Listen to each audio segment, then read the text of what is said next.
What's going on, y'all? Polo Sports Talking Entertainment. Here again with another one. Hit the like button, sub to the channel if you're not a member, and also hit the notifications so that you're able to get all of my content and all of my videos. Now, the NBA Basketball Hall of Fame uh, class was just announced, and of course, it was 13 members. The headliners were Manu Ginobili, Tim Hardaway, uh, George Carr, and Swim Cash. Um, Also, of course, you have Bob Huggins, um, Hugh Evans, longtime referee, uh, gold medalist, and WNBA star Lindsay Whalen, Marianne Stanley. And then you also have, you know, some that, that were from the Veterans Committee, uh, such as Lou Hudson, Larry Castillo, Dale Harris, Teresa Shank Grants, and Radijvoj uh, Korak. I can't really pronounce his name, but look, congratulations to all of the finalists. Uh, of course, you know how I feel about Tim Hardaway. He should have been in there a long time ago had it not been for his comments that he had said concerning how he felt. Um, but in my opinion, I felt like I felt like Michael Cooper should have been in there. Okay, I felt like Michael Cooper should have been in there, man. I was really hoping. I had been keeping a close eye on this. I know some of y'all that watch my channel know that I was pushing for Michael Cooper to be in there. I feel like he's well deserving of it for many reasons. Now, a lot of people don't understand how important of a piece he was to their Showtime championships when it came to the Lakers. And you're talking about a guy besides him and I forget another guy that have pretty much the most all defensive votes. Um, you know, look,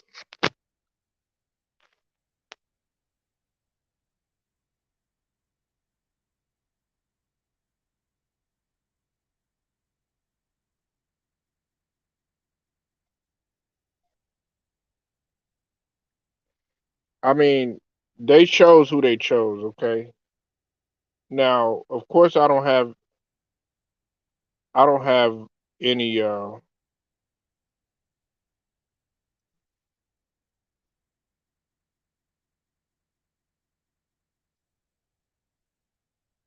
don't have any problem with that. But you're talking about a five-time All NBA defensive player, and plus he had you know he had the 1987 defensive player of the year, and he's a total of 8 all defensive player teams that he's been on. Well, actually 12 total. Sorry about that. Throughout his career. Um, no, it was 8. I'm sorry about that. It was 8 times all defensive. And 5 first teams. Now his numbers might not jump out at you, but if we're if we're talking about Um, in terms of his impact and pretty much one of the league's best premier defenders during that time. But I felt like it was him and Joe Dumars were the better elite defenders, especially at the perimeter. But even still, man, he brings a lot to the table. I felt like he should have been in there, man. He should have been in there. And a lot of people they probably, well, why do you push so much for a guy like Cooper or for a guy like um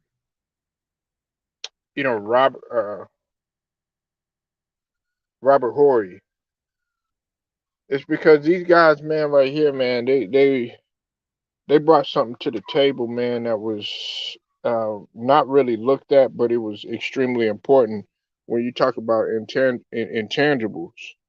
Everybody likes to look at, how many buckets did this guy get, and how many points did this guy score, and you know, they look at, they're so metrical with everything, but sometimes it's not all about that.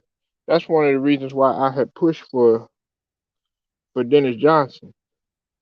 Listen, on this channel, don't get me wrong, love offense.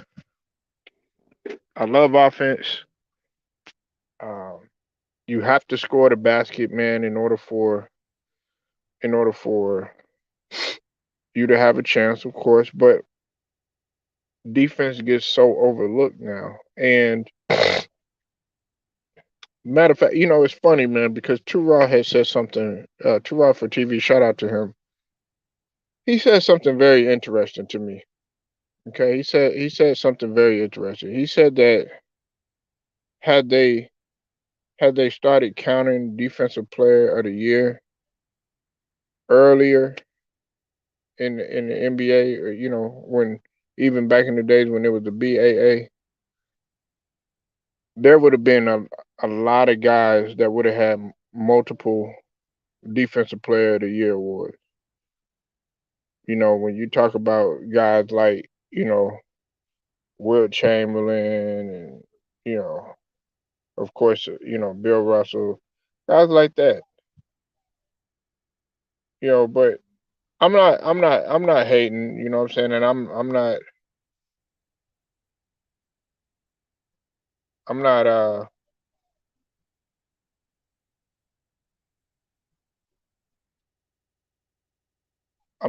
hating on them or anything, man. I just felt like some of the other guys were more deserve. Well, Coop was more deserving.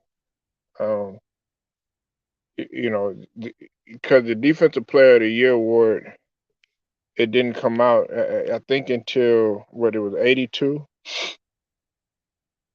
That's when they started talking about Defensive Player of the Year. It was the 82, 83 season, and so if you take that into account, you think about all these guys that committed themselves to both ends of the floor. You'll have a better appreciation. A lot of guys don't have a a deep appreciation for a guy like Coop, or for a guy like, even this guy that was on here. Now I'm not saying AC Green uh is a Hall of Famer or anything like that, but in my opinion, I think that Coop is. That's just my opinion. Him and guys like, Robert Horry, and it it a lot of people, when you throw that name, or when you throw the title Hall of Fame around, they think that I'm using the term loosely, which I'm not. It's not what I'm doing. I'm not doing that at all. Matter of fact, even when we talk about, superstar, I don't use that loosely. Now, if I say that somebody has a potential, that doesn't mean that they're there yet. It doesn't quite mean that they're there yet, but in this case right here, his body of work speaks for himself. You know,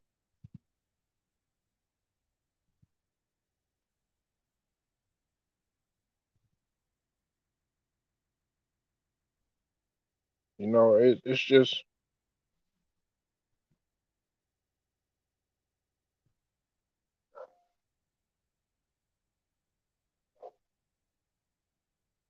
sorry about that, y'all.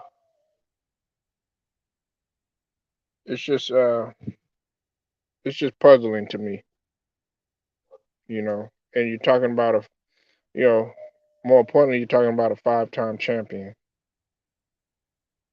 and don't give me, please, do not give me any of that stuff talking about it was just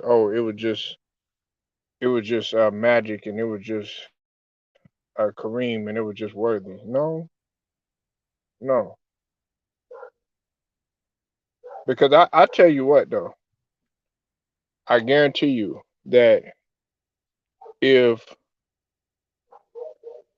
if Michael Cooper was to play and they were to keep up with, they would have kept up with, like the plus and minus, and would have had, analytics more so when we talk about in terms of plus and minus, man, his plus and minus would have been off the charts, man. It would have been off the charts.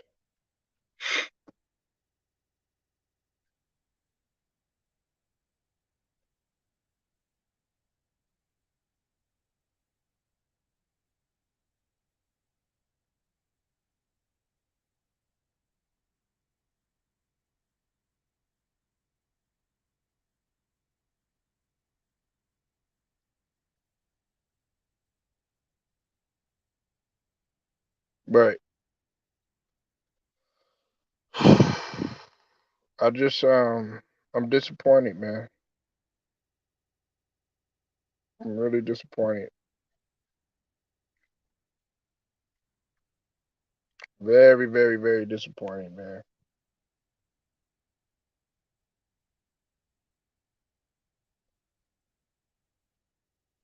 Said shit to me, if Bobby Jones made the Hall, Michael Cooper should have made it.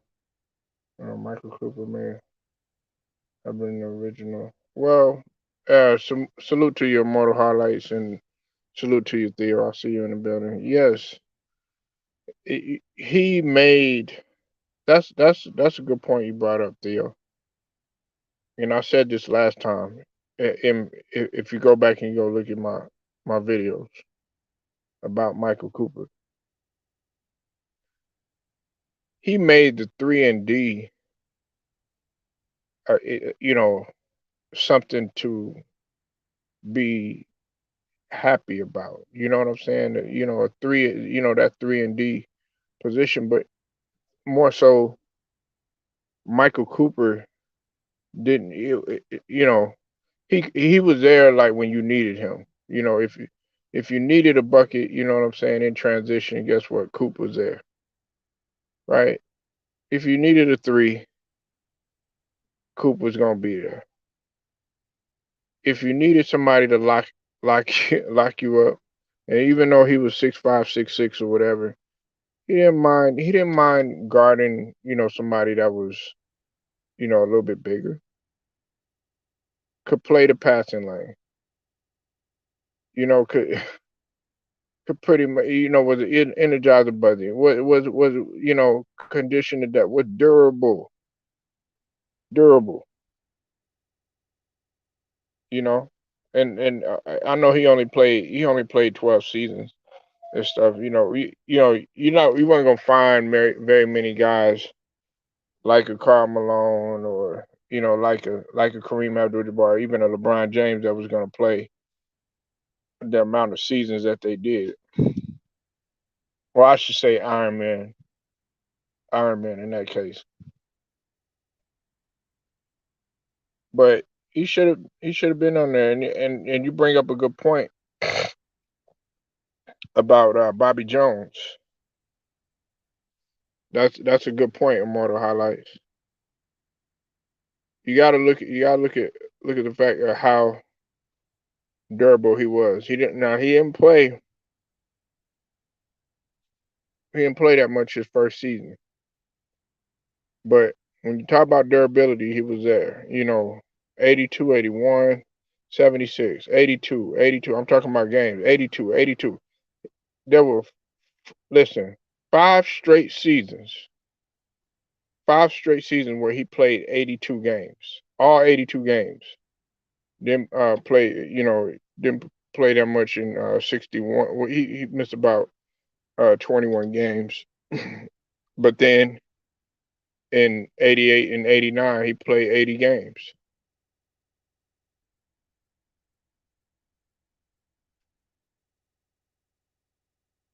Said Michael Cooper and Magic Johnson were the first to use the alley oop consistently every game. Yeah, yeah, man. I mean, and it was, and see, Theo, this is another thing. I'm glad that they're coming out with the docu series to really put things in its proper perspective and really educate the people in terms of what Showtime was about, because a lot of guys believe it or not, they didn't want what Jack McKinney was trying to do. They weren't really hip to it. Hell, Kareem didn't really want to. He wasn't a fan of the Showtime. They were used to something that was pretty much traditional, a traditional set 'em up. Just one guy go to work, and that's it. They weren't used to running, running, running, running. You know what I'm saying? You know, moving the ball barely touching the floor. You know, a transitional type of game. And Jack McKinney had brought that in. And then of course, Pat Riley, he eventually took it over and everything. But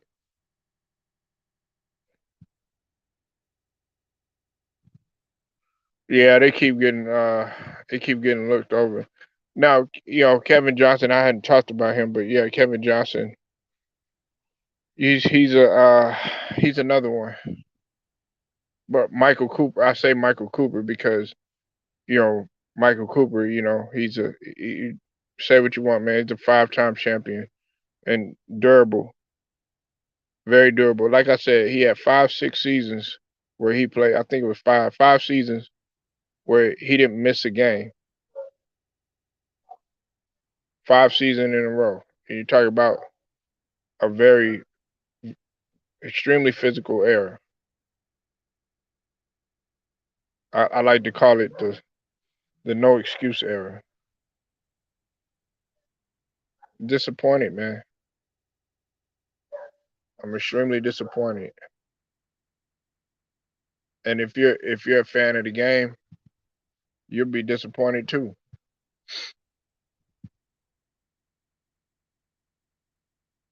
But in case you're just coming in, um, the Hall of Fame is, and they're pretty much going to mention them today as we get started with these games. But it's Mono Ginobili, um, Tim Hardaway, Bob Huggins, George Carr, Hugh Evans, Lindsey Whalen, Swim Cash. I'm sorry, Marianne Stanley, Lou Hudson, Larry Costello, Dale Harris, Teresa Shank, and Rod Korak. Okay. Just to go through, for those of y'all that don't know, Hugh Evans was a referee. He was an official for 28 seasons from 1973 to 2001. He worked 35 NBA Finals games and 4 NBA All-Star games. Model Ginobili, of course, he for those of y'all that don't know or lived up under the rock, he was a part of every single Uh, well, not all of them, but of course, four championships that the San Antonio Spurs were able to tally between 2003, 2005, 7, and 14. Two-time All-Star as well, and he was the Sixth Man of the Year award in 2008, and also brought the first gold medal in the '04 Olympics. Tim Hardaway, because of the controversy, the controversial uh, interview that he had and what he stated and everything, which I'm not going to go into. He had been held back a little bit, but he was a gold medalist, 13 NBA seasons, um, averaged 20 points per game for four consecutive seasons. Uh, First 1997, our first All NBA selection, which was very, very, very extremely difficult to make during that time, especially when you consider a lot of the players that was playing, known for the killer crossover, uh, and they also call it, the two step or whatever. But and should have been in there too as well. Um, and then you got Bob Huggins. Uh, Bob Huggins was, you know,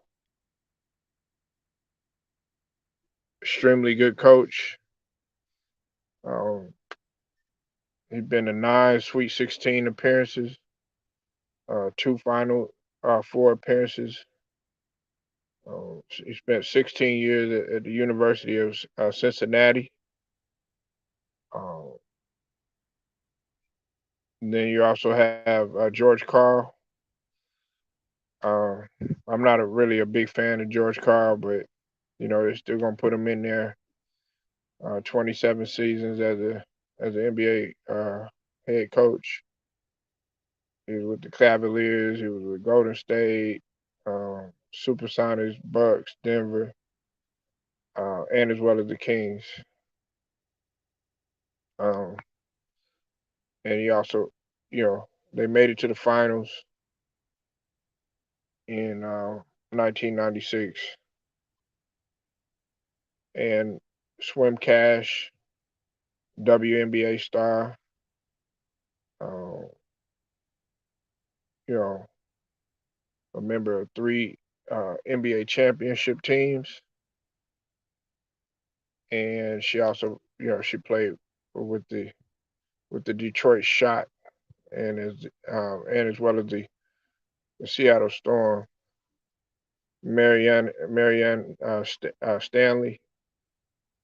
Um, she was a coach, and she compiled a high winning percentage, which was at 65.2%, and she was able to get a championship in 1985, and as well as have three Final Four appearances. Lindsay Whalen, five-time WNBA All-Star, four-time WNBA champion. I'm sorry, and two-time gold Olympic gold medalist. And she averaged 11.5 points and 4.9 assists in 15 NBA seasons. And Lou Hudson, man, my my uncle used to talk about him a lot, but he got elected through the Veterans Committee. Um, he was a six-time NBA All-Star, averaged 20.2 points per game, 4.4 rebounds. He played with uh, the St. Louis or Atlanta Hawks, um, and played 13 NBA seasons. He was known for his athleticism, which nobody talks about. Larry Castillo, he was a contributor, and He was a six-time NBA All-Star, and a lot of people don't know this, but the reason why I got to talk about Larry Costello is because he was a part of that championship team with the Sixers. Okay, and he also led the NBA in free throw percentage twice. Um, Dale Harris, you know, he as a coach, he was he coached for more than 50 years. Coached the Rockets, the Bucks. Um, you know, a lot of people don't remember that he led the Rockets to the finals in '81, and also was with Dallas, Chicago, and New Jersey as well. Um, and of course, everybody knows him really for the Lakers and stuff. A lot of people aren't really a big fan of his, and those are some of the people there that were listed.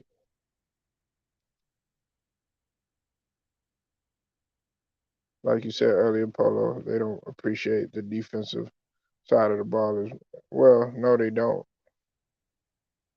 They don't. They don't. You know, I guess maybe I'm looking at this from a whole different perspective or whatever, but I'm disappointed, man. I'm disappointed, but it is what it is. Y'all let me know what you think, man. Appreciate y'all pulling up. Like the video, share it, subscribe, hit the notification. Polo Sports Talking Entertainment. I'll get at you later.